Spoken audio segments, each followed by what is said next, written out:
សូមនមស្ការចំពោះប្រជុំ3នៃបត្រីរដ្ឋនិងនមស្ការកំណាយគុណចាស់គ្រប់ព្រះអង្គហើយនឹងចម្រើនពរញាតិញោមពុទ្ធបរិស័ទទាំងឡាយទាំងក្នុងនិងក្រៅប្រទេសពលនេះជាព្រះវិហារនាវត្តអញ្ចាញស្ថិតនៅគុំសីក្រោមស្រុកមង្គលបុរីខេត្តបន្ទាយមានជ័យពលនេះព្រះវិហារនេះគឺមានរយៈកាលយូរណាស់មកហើយពលទៅក៏បានស្រុតយើងផ្លាស់ប្ដូរនៅជើងអសរ8ជើងអសរហើយនឹងបោកពលញាតិញោមបោកនេះយើងបោកចាប់សាថ្មីបងស៊ីម៉ង់ក៏មានការចាស់ចឹងទៅយើងធ្វើការតែបដូរចាណាមិញដូចមនុស្សយើងដែរបងគឺយើងគាត់ថាចាស់ជួរៀទៅនឹងមានឈឺឆ្អឹងឈឺឆ្អែងចឹងទៅនេះជាទស្សនភាពបងជាងកំពុងតែដំឡើងនៅអញទាបងដើម្បីបោកនៅស៊ីម៉ង់បង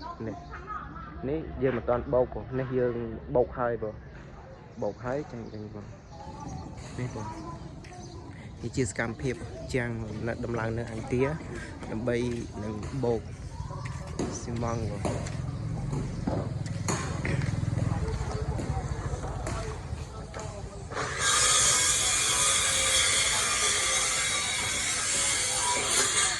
នេះជា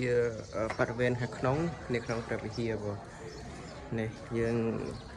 នៅខ្វះសុំបង្អួចនេះជាទិដ្ឋភាពនៅខាងក្រៅមុខព្រះវិហារបងស្រស់ស្អាតហ្នឹងនេះខាងក្នុងនេះយើងត្រូវការបោកដែរបងបោកស៊ីម៉ង់បោកចាប់ជ្រីវាឲ្យស្អាតឡើងវិញបងនេះជាទិដ្ឋភាពខាងក្នុងញាតិញោមមើលជាក់ស្ដែងបងនេះព្រះវិហារនេះយូរកាលណាស់មកហើយបងញាតិញោមយូរណាស់មកហើយហើយយើងដំឡើងវាសាថ្មីជួសជុលទៅក៏ខ្វះនៅសុំបង្អួចស៊ីម៉ង់បោកតាមគៀនអញ្ចឹងទៅញាតិញោម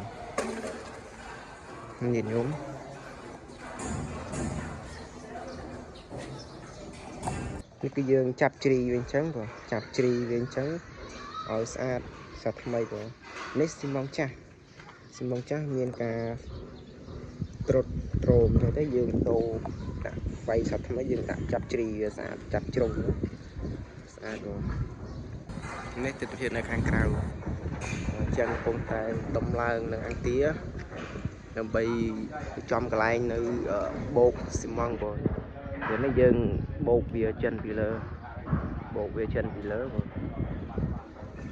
នេះខាងក្រោមនេះយើងត្រូវតែបោកវាដែរបងចាប់ជ្រីវាស្អាតនេះទិដ្ឋភាពនៅខាងក្រៅបងញាតិញោមខាងនោះក៏យើងត្រូវតែចាប់ជ្រីវាថាថ្មីដែរបងសារវាចាស់ទៅហើយនេះទស្សនាមើលញាតិញោម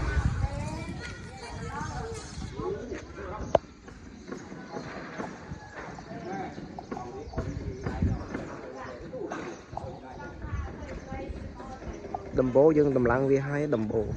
យើងឡើងវាហើយតែខាងជាហៀងគៀនយើងតែបានដំឡើងនេះដំឡើងបណ្ដាបណ្ដាញាតិញោមដំឡើងបណ្ដាបណ្ដាហើយបង